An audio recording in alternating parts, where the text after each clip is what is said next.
Hi guys. So, ang ginagawa ko ito ng rampa para preparation doon sa next project namin sa Alabang. So, tapos na kami dito sa Manila Water. Doon naman kami sa Pelimbes guys. So, nakahanin na ako nito. Dahil daanan ko ng mga sasakyan na malalaki.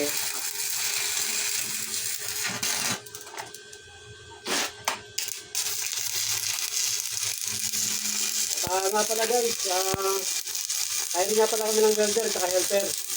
Kung sino yung gusto, so mag-message na, mag-comment na lang dyan sa video na ginawa namin.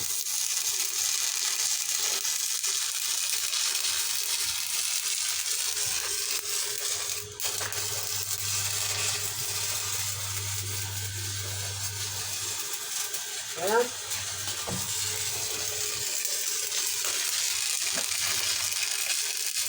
Okay na?